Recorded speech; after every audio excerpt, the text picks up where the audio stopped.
जब ये पट्टियां खुलेंगी तो तुम्हारा चेहरा मोहरा पूरी तरह से बदल चुका होगा। पहचान नहीं पाओगे अपने आप को। मैं भी तो यही चाहता हूँ कि कोई मुझे पहचान न पाए, तभी तो मैं वो काम कर पाऊंगा जिसके लिए मैं जी रहा हूँ।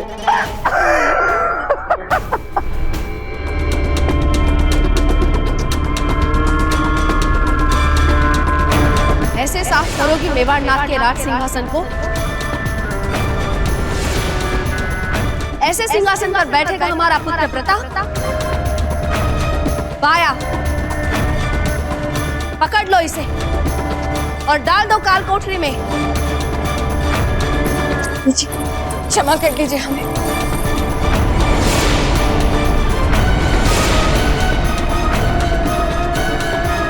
हमसे भूल हो गई। अब से हम सिंहासन ठीक से साफ करेंगे। क्षमा कर दीजिए हमें जीजा, क्षमा कर दीजिए। ले जाओ इसे।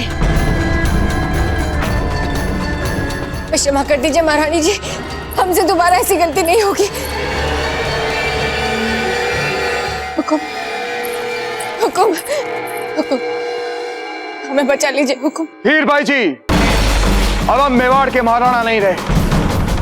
मेवाड़ के महाराणा हैं प्रताप, महाराणा प्रताप। ले जाइए इनको यहाँ से। तो आपने प्रताप को मेवाड़ का राजा क्यों बनने दिया? क्यों किया आपने हमारे साथ ऐसा राणा जी? क्यों किया आपने हमारे साथ ऐसा? क्यों बनने दिया प्रताप को मेवाड़ का राजा? बताइए राणा जी, बताइए राणा जी, बताइए। बोलिए राणा जी, बोलिए, आपने प्रताप को मेवाड़ का राजा क्यों बनने दिया? बोलिए राणा जी, बोलिए बोलिए बोलिए राणा जी, बोलिए। हो जाइए, शांत हो जाइए महारानी साहब, होश में आइए, संभालिए अपने आप को। महारानी साहब संभालिए। या जी, हम तो यहाँ सो रहे थे ना, फिर क्या हुआ? महारानी साहब शांत हो जाइए, शांत हो जाइए आप। महारानी साहब, लगता है आपने फिर से कोई डरावना सपना देखा है। अब शांत हो जाइए महारानी साहब, होश में आइए, संभालिए अपने आप को।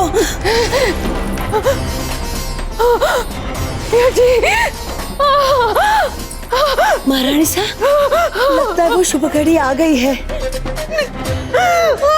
संभालिए।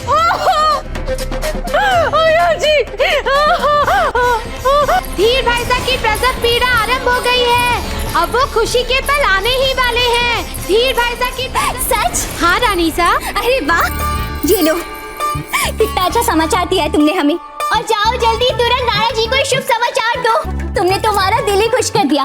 और सुनो, नए राजकुमार के आगमन की खुशी में इस राजमहल को नई नवीली दुल्हन की तरह सजाओ। हम बहुत खुश हैं।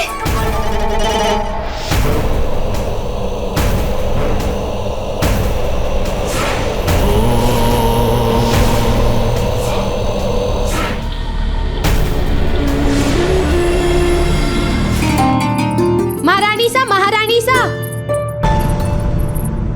क्या बात है सुलेखा? धीर भाई साहब की प्रसव पीड़ा प्रारंभ हो गई है।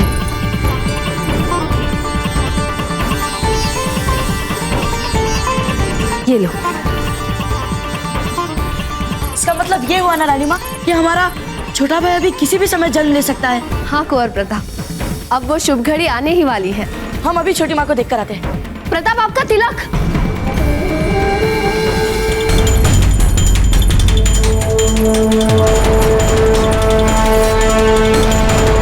बाबूजीराज, आप ठीक है? प्रताप,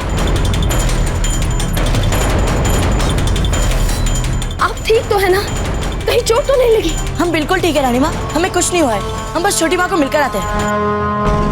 आप सब भी अपना काम करते रहिए। चलते रानी माँ।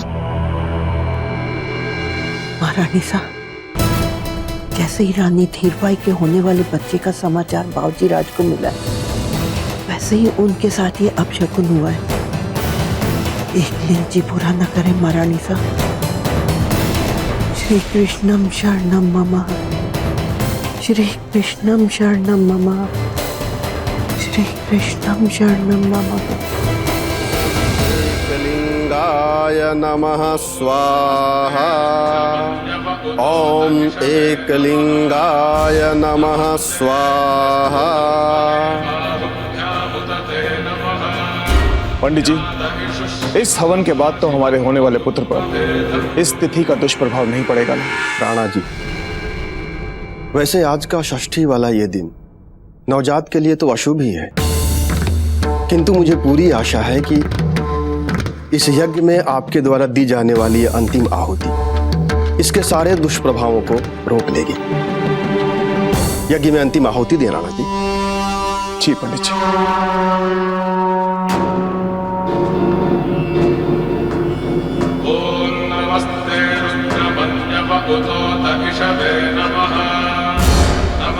पुनः आहुति दे राणा जी।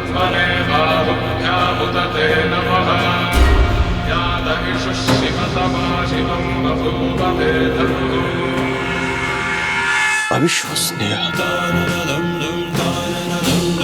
क्या हुआ पंडित जी? राणा जी, इतना सारा घी डालने के बाद भी हवन वेदी से धुआं ही धुआं उठ रहा है। अग्नि प्रज्वलित नहीं हो रही है। इसका क्या अर्थ है पंडित जी? अपशकुन राणा जी, अपशकुन। किंतु आप चिंता ना करें, व्यक्ति अपने प्रतिदिन के शुभ कर्मों से नियति के लेख बदल सकता है, और मुझे पूरा विश्वास है कि राजकुमार जन्म लेने के बाद अपनी नियति स्वयं गढ़ेंगे। खम्मा घड़ी अन्नदाता, मेवाड़ की प्रजा अपने महाराणा की प्रतीक्षा कर रही है। जाइए राणा जी, जितने पुण्य कर सकते हैं करें। आप गरीबों को जितना दान करेंगे, आपके होने वाले राजकुमार को उसका उतना ही लाभ मिलेगा। जी पंडित जी, आज्ञा दीजिए। छोटी माँ, हमारा छोटा भाई कब जन्म लेगा? बताइए ना छोटी माँ। उसे पता नहीं है कि हमें गुरुकुल भी जाना है। माँ, आप ही कहिए ना। प्रताप, आपके छोटे भाई उसी समय जन्म लेंगे जिस समय उन्हें जन्म लेना होगा। अब आप गुरुकुल जाइए, आपको देर हो रही। पर रानी माँ, यदि उन्हें जन्म लेते ही हमारी आवश्यकता पड़ गई तो हमें ऐसे समय उनके साथ रहना चाहिए ना। आपके छोटे भाई की हर आवश्यकता पूरी करने के लिए हम सब हैं यहाँ। अब आप समय पर गुरुकुल जाकर आपके छोटे भाई के लिए आदर्श प्रस्तुत करें। जाइए। पर जैसे हमारा छोटा भाई जन्म ले, आप ये शुभ समाचार हमारे गुरुकुल भिजवा दीजिएगा। अवश्य, हम अवश्य ऐसा करेंगे। अब जाइए। जल्दी आइए हमारे छोटे भाई, हमें आपसे ढेर सारी बातें करनी है। चलते हैं रानी माँ। महारानी साहब, आपको धीर भाई जी बुला रही है।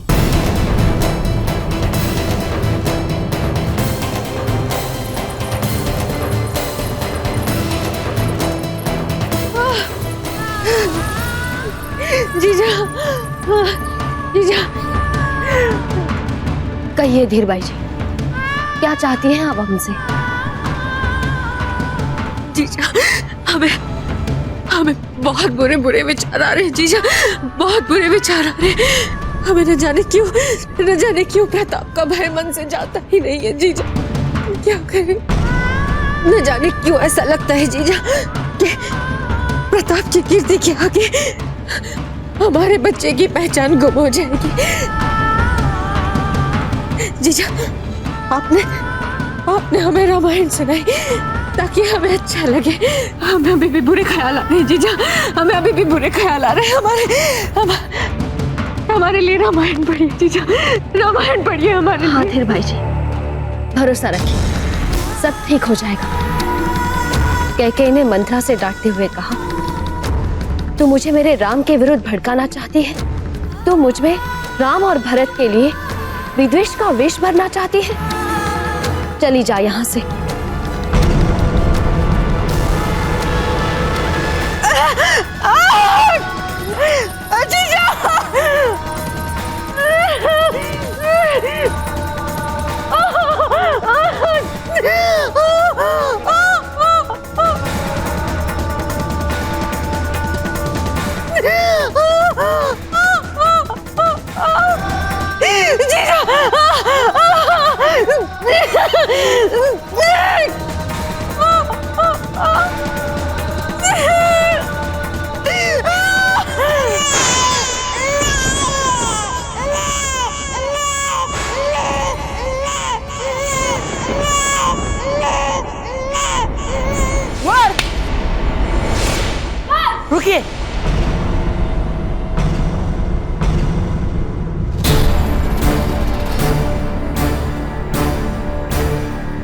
अपने आंखों की पट्टी खोलिए।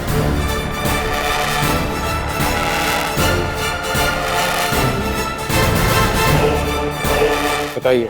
क्षमा कीजिए गुरुवर, वो अचानक से हमारे कानों में हमारे नवजात छोटे भाई के रोने के स्वर गूंज रहे थे। आपको अभ्यास करते कई माह हो चुके हैं, किंतु आज भी अपनी भावनाओं के कारण अपने ध्यान भंग होने की समस्याओं पर नियंत्रण करना नहीं सीख पाए हैं आप अपनी असफलताओं से उभरना चाहते हैं भी या नहीं? अब आगे से ऐसा नहीं होगा गुरुवर, हमें क्षमा कर दीजिए।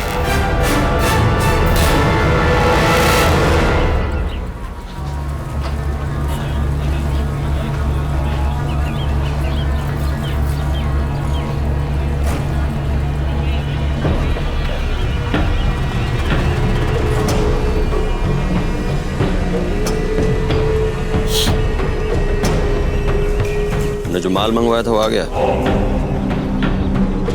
बात तो समझ में नहीं आ रही है, ये आत्मघाती काम क्यों कर रहे हो तुम? किसी सुनसान जगह पर भी तो ये माल लिया जा सकता था। सुनसान जगह पे किया गया कारोबार हमें चित्तौड़ के किले तक नहीं पहुंचाएगा।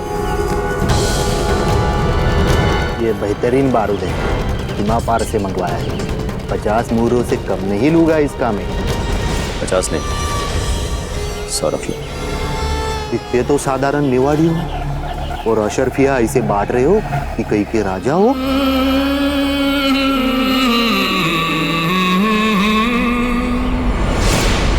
लेके गया, लेके गया। हट हट।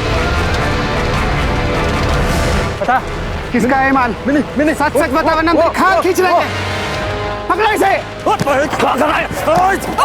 कर दो, माफ कर दो, माफ कर दो। क्षमा, बारूद खरीदते हो और क्षमा मांगते हो? नहीं। जानते हो इस अपराध के लिए तुम्हें सालों काल कोठी में सड़ना होगा। नहीं नहीं नहीं नहीं। चलो इसका न्याय मेरा नाथ करेंगे। चलो गरीब आदमी भाई। अरे अरे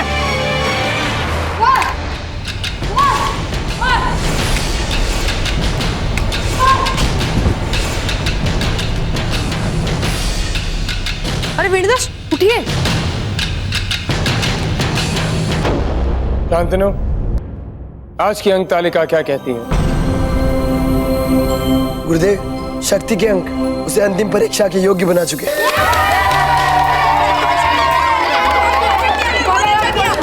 शांत हो जाओ। बाबूजीराव प्रताप और मान सिंह, आप दोनों के समान अंक आए। बहुत अच्छा कुंवर शक्ति। अब अंतिम प्रतिस्पर्धा के लिए कुंवर शक्ति के साथ कौन भाग लेगा? कुंवर प्रताप या मान सिंह, ये कल तय होगा। बाबूजीराज, आप सब पंक्ति बनाकर खड़े हो जाएं। खमागणी बाबूजीराज, खमागणी शक्ति सिंह, छोटे राजकुमार शाह का जन्म हो गया है। हमने कहा था ना गुरुवर कि हमारे कानों में हमारे छोटे भाई का रोना सुनाई पड़ा है। हमें तो तब से पता चल गया था जब हमारे छोटे भाई संसार में आए थे। गुरुवर, यदि आपकी आज्ञा हो तो क्या भाई शक्ति और हम हमारे छोटे भाई को देखने जाए?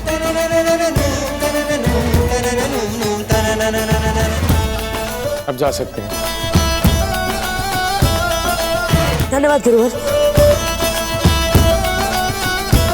चलिए भाई शक्ति। गुरुवर, एक योद्धा बनने के लिए हमने आपसे इतना कुछ सीखा है कि हमें समझ में ही नहीं आ रहा है हम आपका आभार कैसे व्यक्त करें। बहुत बहुत धन्यवाद गुरुवर।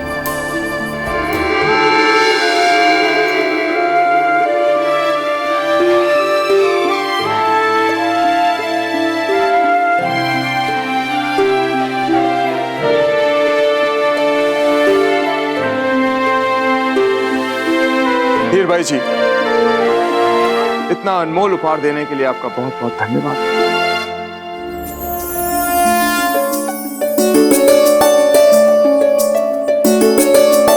छोटी माँ, हमारा छोटा। वहीं रुक जाइए कुंवर प्रताप।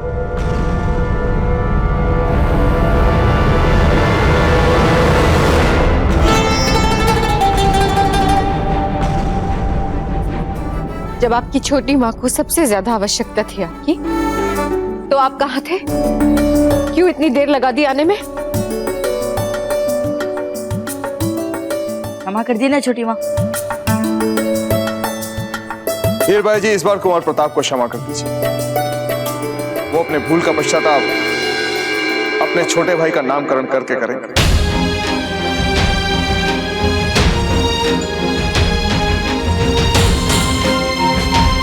सच में छोटी माँ? अम्मा गनी महाराणा सा नगर कोतवाल आपके दर्शन करना चाहते हैं। लीजिए कुंवर प्रताप, अपने छोटे भाई को संभालिए।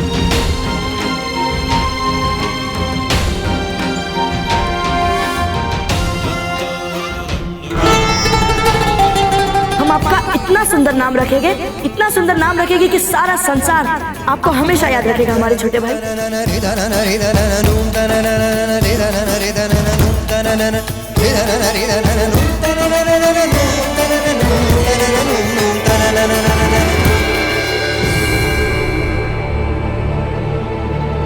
राणा जी, हमारे आदेश पर नगर अधीक्षक ने जिस व्यक्ति को भी संदेहास्पद कार्य करते हुए देखा है उसे बंदी बनाकर इस गृह में डाल दिया। हमें लगता है कि इन सभी व्यक्तियों के लिए एक कठोर दंड निर्धारित किया जाए ताकि हम बाबूजी राज प्रताप पर हुए इस प्राणघाती आक्रमण के षड्यंत्र का पता लगा सकें। रावत जी, अगर इनमें से किसी का भी हमारे शत्रुओं से कोई नाता नहीं निकला तो? आपका कहना उचित है राणा जी, किंतु इन सभी व्यक्तियों ने कार्य तो दंडनीय किया ही है।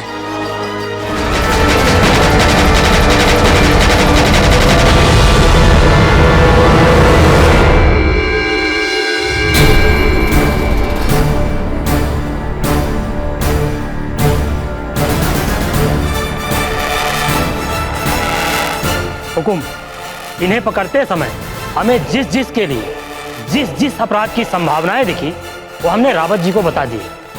हुकुम, आप इन्हें जो दंड देना चाहें हमें आदेश दें।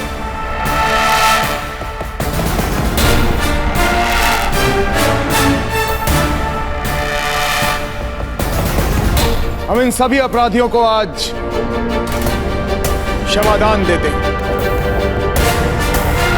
हम चाहते हैं कि इन सभी को रिहा कर दिया जाए।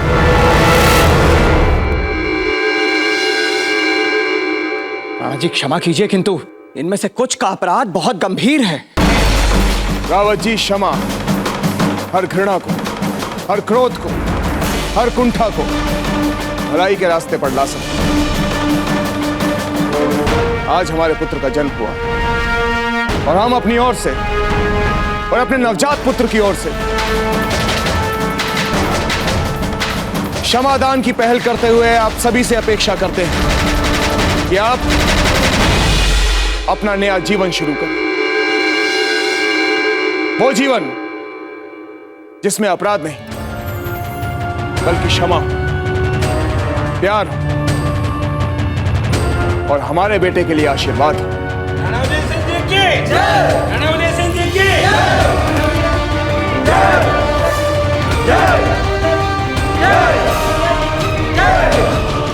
सुनो सुनो चित्तौड़ के नागरिकों, सुनो। मेवाड़ की रानी हीरबाई जी ने एक सुंदर राजकुमार को जन्म दिया है।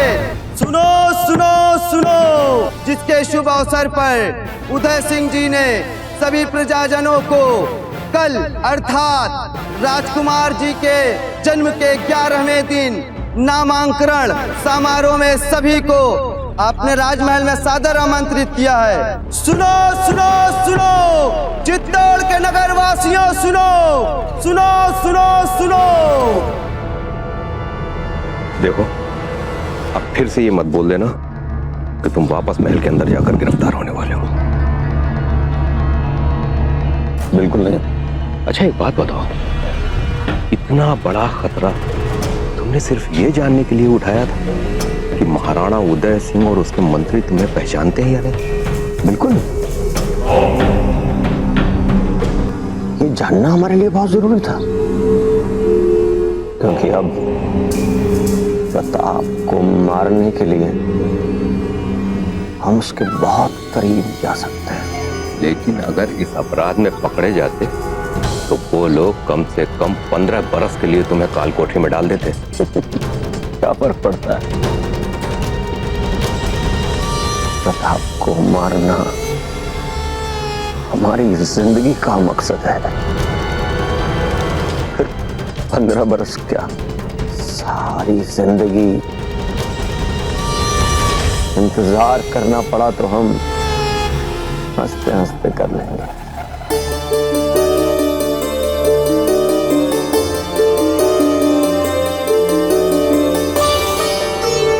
छोटी माँ, क्या अब हम अपने छोटे भाई को दाजीराज के पास ले जा सकते हैं? अवश्य।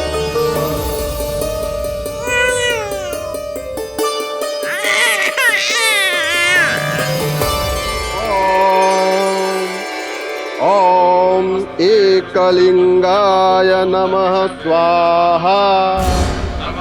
ओम अग्निदेवाय नमः स्वाहा। ओम श्री परमात्मने नमः स्वाहा।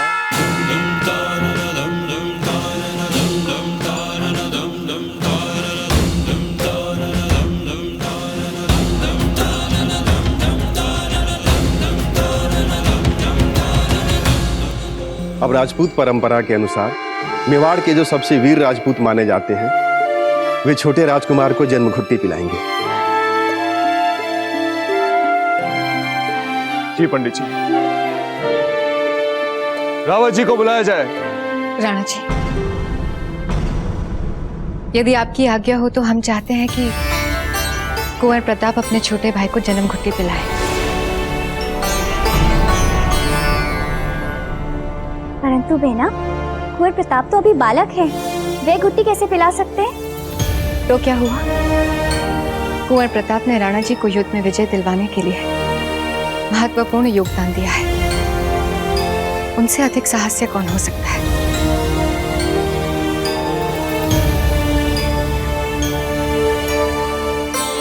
और वैसे भी अगर कुंवर प्रताप अपने छोटे भाई को कुछ पिलाएंगे तो हमें संदेह नहीं होगा। विश्वास बहुत बड़ी चीज होती है।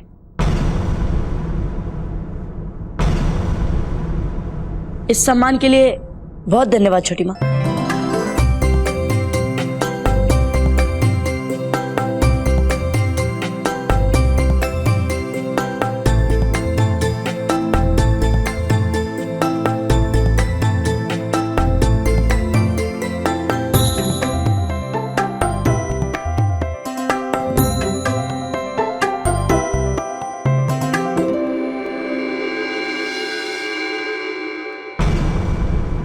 बाबूजी राज, अब आप छोटे राजकुमार के कान में उनका नाम बोलेंगे।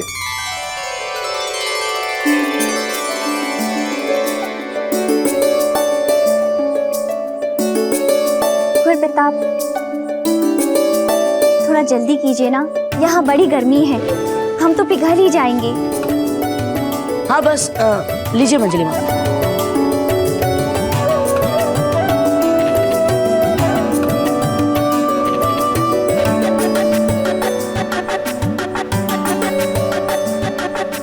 कुंवर प्रताप, क्या नाम रखा अपने छोटे भाई का?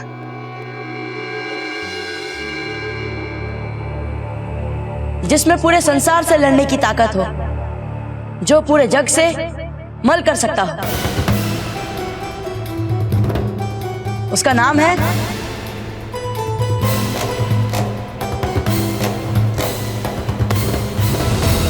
जगमाल।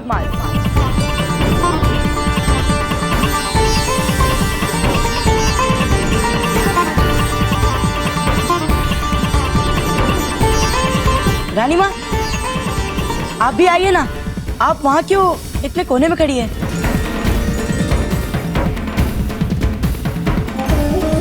कुंवर प्रताप, यहाँ पर बहुत गर्मी है और वहाँ हवन के पास तो और भी होगी। हम यही ठीक है। महारानी साहब, नामकरण के समय इतनी भीषण गर्मी, ये अशुभ है। गिरजादाई, हर समय बुरा सोचना अच्छी बात नहीं है। तो चलिए, अब हम ये आनंद पूरी प्रजा के साथ बांटेंगे और छोटे राजकुमार जगमाल का पूरी प्रजा से परिचय करवाएंगे। चलिए।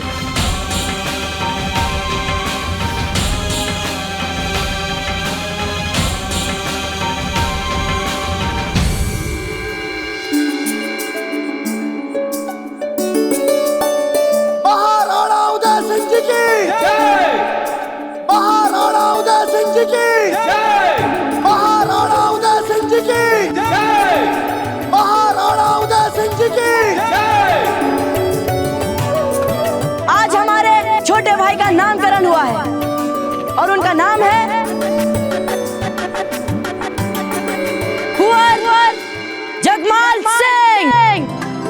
बाबूजी राज जगमल की जय, बाबूजी राज जगमल की जय, बाबूजी राज जगमल की जय, बाबूजी राज जगमल की जय, बाबूजी राज जगमाल की जय, बाबूजी राज जगमाल की जय।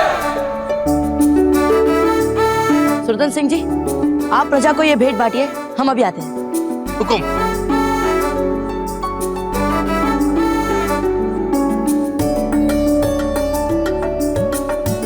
ये क्या है प्रथा?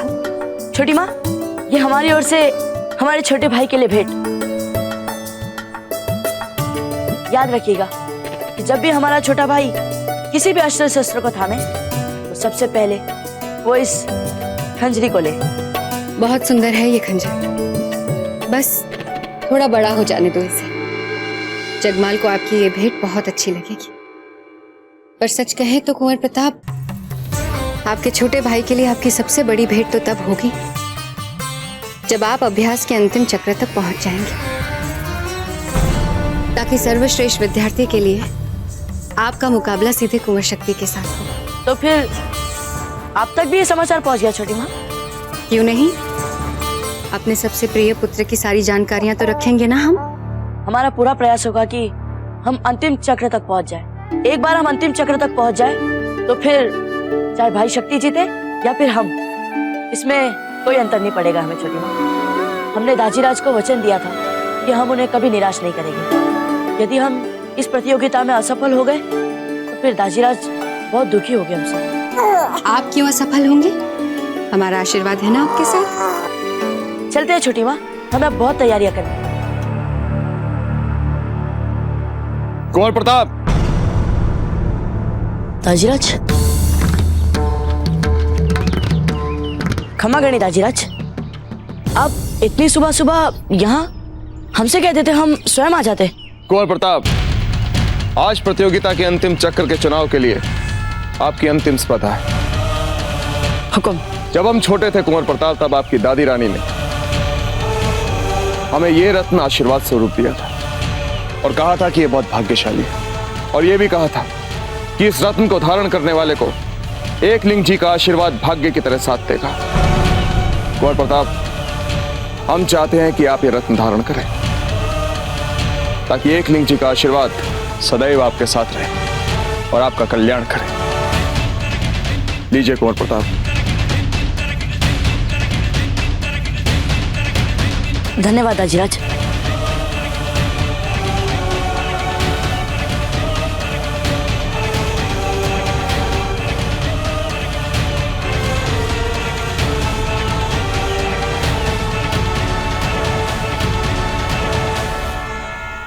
आज की कुश्ती प्रतियोगिता आपकी अंतिम स्पर्धा है। इसके परिणाम से यह तय होगा कि गुरुकुल में सर्वश्रेष्ठ विद्यार्थी के सम्मान के लिए कुंवर शक्ति के साथ कौन मुकाबला करेगा। हम ये भी कहना चाहते हैं कि इस प्रतियोगिता का परिणाम चाहे जो भी हो, अब तक गुरुकुल में आपको जो भी शिक्षा मिली है उसमें आप दोनों का उत्कृष्ट प्रदर्शन रहा है। अर्थात इस प्रतियोगिता की सफलता विजेता के लिए मात्र एक उपलब्धि होगी।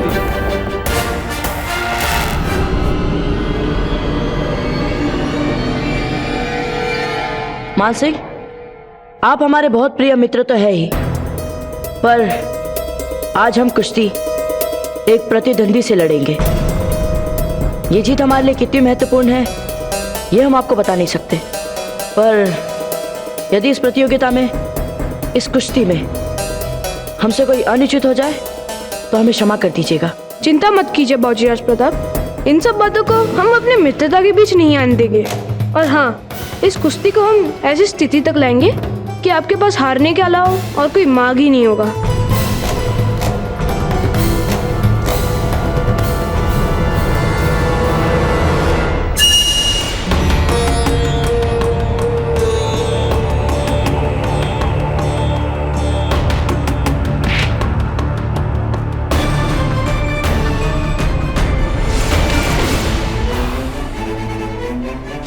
कुंवर प्रताप, हमें आपसे बहुत अपेक्षाएं हैं, इसलिए कोशिश कीजिए कि आप फिर से ना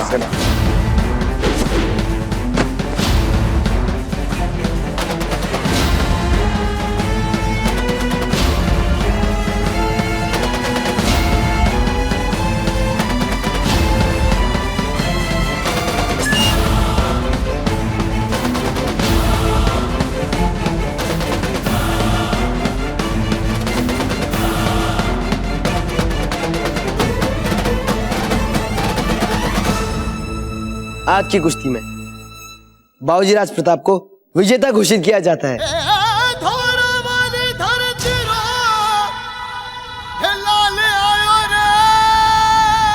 आप दोनों ने ही कड़ा संघर्ष किया। अंतिम प्रतिस्पर्धा के लिए हमारी शुभकामनाएं आपके साथ हैं।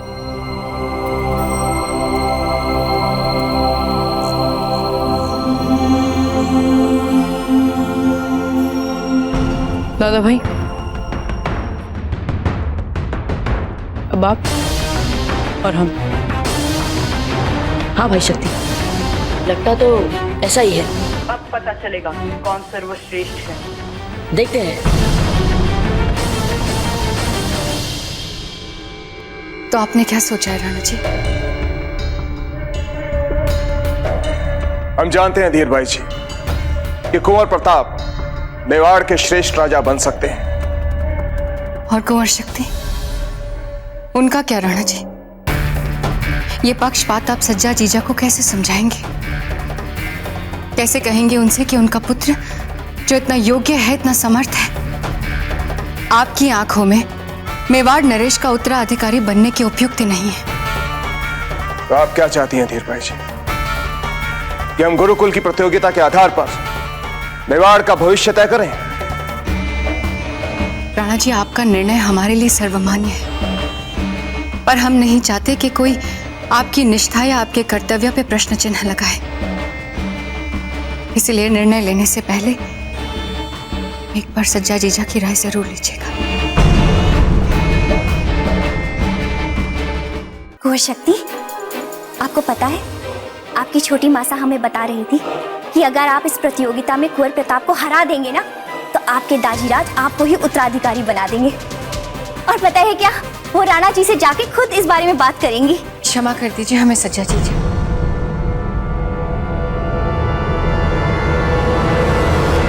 हम ही मूर्ख थे जो हमने आपके मन में कुंवर शक्ति के लिए सपने सजाए। कर लेंगे कोई कठोर प्रायश्चित हम। आप ये क्या कह रही है बहना? अब हम क्या बताएं आपको? राणा जी कुंवर प्रताप के लिए इतना पक्का मन बना चुके हैं कि वो किसी की बात ही नहीं सुनना चाहते। हमने उन्हें बहुत समझाया कि जरा खुले मन से सोचें। ये भी कहा कि गुरुकुल में हो रही श्रेष्ठता की प्रतियोगिता में कुंवर प्रताप भी है और कुंवर शक्ति भी। जो भी प्रतियोगिता में श्रेष्ठ है उसे अवसर मिलना चाहिए, पर न्याय वाली वो बात कोई सुनना ही नहीं चाहते।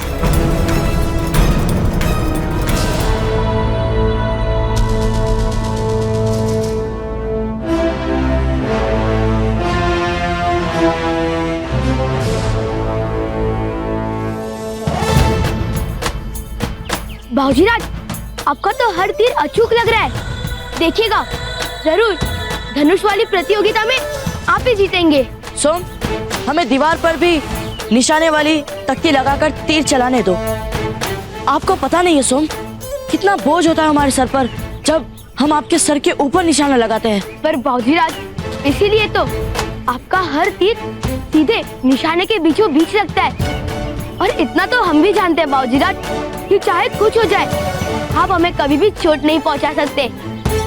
और यही दबाव तो आपसे सदैव अचूक निशाना लगवाता है। अच्छा सोम, जैसा आप चाहेंगे वैसा हम करेंगे। भला आपसे बहस में कोई जीत सकता है क्या?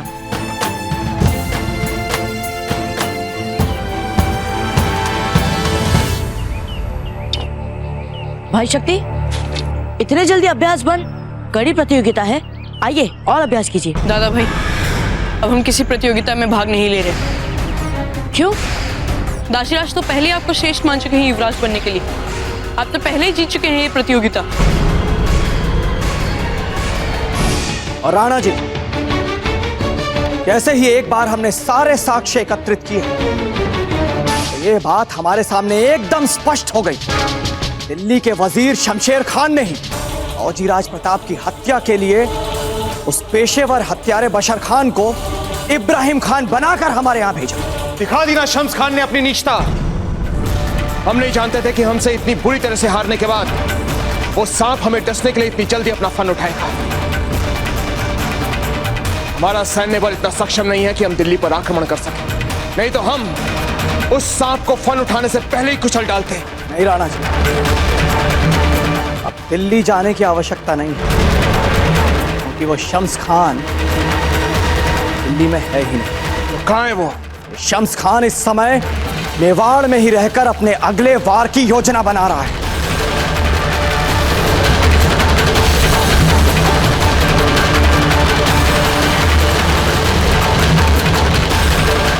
क्षमा करनी दाजीराज, हमें आपसे एक बहुत महत्वपूर्ण बात करनी है। कुंवर प्रताप, ऐसा कौन सा महत्वपूर्ण कार्य है कि आपको हमारे राजकीय मंत्रणा में बिना आज्ञा लिए व्यवधान डालने आना पड़ा? बात महत्वपूर्ण नहीं होती तो हम ऐसा अपराध कभी नहीं करते।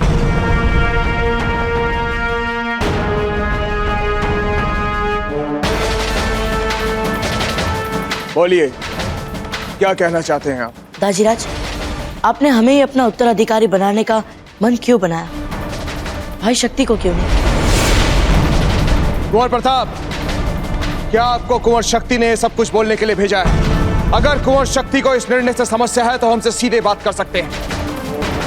आपको उनका हित रक्षक बनने की कोई आवश्यकता नहीं। कुंवर शक्ति से कहिए कि हम उनसे तुरंत मिलना चाहते हैं, अभी। धार्मिक वीडियो सबसे पहले देखने के लिए हमारे चैनल को सब्सक्राइब करें और बेल आइकन दबाएं।